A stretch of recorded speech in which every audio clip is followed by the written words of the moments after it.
আসসালামু আলাইকুম। আমি ডাক্তার নুরি সালমা, কর্মরত আছি কুর্মিটোলা জেনারেল হসপিটাল।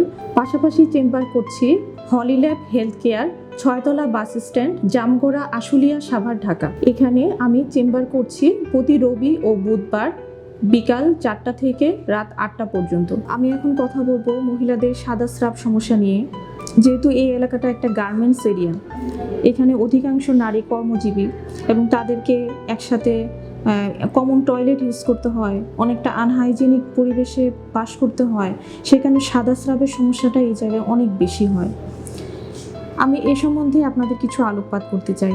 যেমন সাদা স্রাব সমস্যাটা বিভিন্ন ধরনের হয়। একটা হচ্ছে ফিজিওলজিক্যাল, মানে নর্মালি মহিলাদের একটা সার্টেইন পর্যন্ত সাদা স্রাব যায়, সেটা একটা নির্দিষ্ট পিরিয়ডে, যেমন দেখা যাচ্ছে অনেকের পিরিয়ডের আগ দিয়ে বা পিরিয়ডের মিড পয়েন্টে, মাসের মাঝামাঝি সময়ে একটা হচ্ছে সাদা স্রাব সামান্য কিছু যায়, এটা স্বাভাবিক। আবার গর্ভাবস্থায় মেয়েদের কিছুটা স্রাব যায়, এটাও স্বাভাবিক। কিন্তু সেটা যখন অস্বাভাবিক মাত্রায় যায়, দেখা যাচ্ছে তাদের প্যাড ব্যবহার করা লাগতেছে, তারপরে যে হচ্ছে আন্ডারগার্মেন্টস হচ্ছে সেটাতে হচ্ছে সাদা দাগ পড়ে যাচ্ছে, এত বেশি সমস্যা যে অনেকের সাথে চুলকানি থাকছে প্রচণ্ড, যে ওই জায়গাগুলো হচ্ছে ইনজুরি হয়ে যায় চুলকাতে এমন অবস্থাও দাঁড়ায় যায়। এইগুলো হচ্ছে প্যাথোলজিক্যাল, মানে এগুলো আপনার স্বাভাবিক না, এগুলোতে কোনো সমস্যা আপনার অবশ্যই আছে।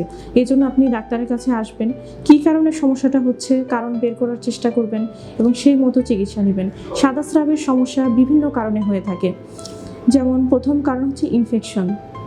একটা আপনার হচ্ছে ছত্রাক ইনফেকশন, যেটা বলে ছত্রাক ইনফেকশনে আপনার দলা দলা সাদা স্রাব যাবে এবং প্রচুর পরিমাণে চুলকাবে। আরেকটা আছে যে হচ্ছে ট্রাইকোমোনাস ভ্যাজাইনালিস ইনফেকশন, এটা হচ্ছে প্রচণ্ড চুলকায়, সবুজ কালারের পাতলা স্রাব যায়, প্রচুর পরিমাণে যায়। সেক্ষেত্রে এটা এক ধরনের ইনফেকশন, এটা তো আপনার চিকিৎসা নিলে ভালো হয়। তো এক্ষেত্রে স্বামী স্ত্রী উভয়কেই চিকিৎসা নিতে হয়, না হলে এটা কিওর করা যায় না, বারবার হয়। অনেকের দেখা যাচ্ছে যে সাদা স্রাব ভালো হয়ে গেছে, চিকিৎসা করেছে, ভালো হয়ে গেছে, কিন্তু কিছুদিন পরে আবার ব্যাক করে এবং এটা কিওর হয় না পুরোপুরি। বারবার সে ডক্টর ভিজিট করতেই থাকে যে আমার এই সমস্যাটা কিওর হচ্ছে না। অনেক ক্ষেত্রে দেখা যায় যে জরায়ুতে ইনফেকশন থেকেই সাদা স্রাব যেতে পারে। যেমন জরায়ু মুখে যদি সার্ভিসাইটিস থাকে, বা একটু বয়স্ক রোগীদের ক্ষেত্রে সার্ভাইকাল ক্যান্সারেও কিন্তু এই সাদা স্রাব বেশি যায় এবং সেটা একটু ব্লাডি ডিসচার্জ থাকে। আরও বিভিন্ন কারণে সাদা স্রাব হতে পারে। যদি জরায়ুর মুখে কোনো লেশন, যেমন হচ্ছে কোনো পলিপ, টিউমার, এগুলো থাকলেও কিন্তু সাদা স্রাবের পরিমাণ বেশি যেতে পারে। এখন কি কারণে যাচ্ছে এটা আপনার হসপিটালে এসে চেক আপ করাতে হবে।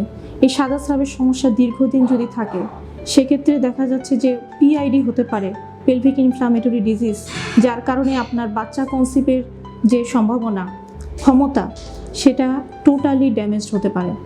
এই জন্য সাদা স্রাবকে অবহেলা করা মোটেও উচিত নয় এবং এটা চিকিৎসায় পুরোপুরি নির্মূল হয়। এই জন্য আপনার অবশ্যই সময় মতো চিকিৎসা নেওয়া উচিত এবং পুষ্টিকর খাবার খাওয়া উচিত। আর কিছু হাইজিন মেনটেন করতে হবে অবশ্যই। লুজ হচ্ছে আন্ডারগার্মেন্টস ইউজ করতে হবে, প্রতিদিন হচ্ছে ক্লিন করতে হবে।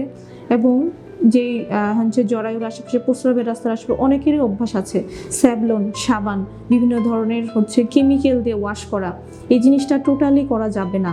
কারণ আমাদের যে জরায়ুর মুখ, সেখানে এক ধরনের ভালো ব্যাকটেরিয়া আছে, ডোডারল্যান্ড ব্যাসিলি বলে, সেটা এক ধরনের অ্যাসিড নিঃসরণ করে, যে অ্যাসিডটা বাইরের ব্যাকটেরিয়া থেকে আমাদের শরীরকে প্রোটেকশন দেয়। কিন্তু আমরা যদি সাবান ইউজ করি, সেটা ক্ষার জাতীয়, ক্ষার আর অ্যাসিডের রিয়েকশনে সেটা দেখা যাচ্ছে তার প্রোটেকশনটা নষ্ট হয়ে যাবে। সেই কারণে বাইরের ব্যাকটেরিয়াগুলো দ্রুত আক্রমণ করবে এবং ঘন ঘন আপনার জরায়ুর ইনফেকশন হবে, সাদা স্রাব যাবে। এই জন্য এ ধরনের অভ্যাস থাকলে সেটা পরিত্যাগ করতে হবে। নর্মাল পানি দিয়ে আপনারা পরিষ্কার করবেন।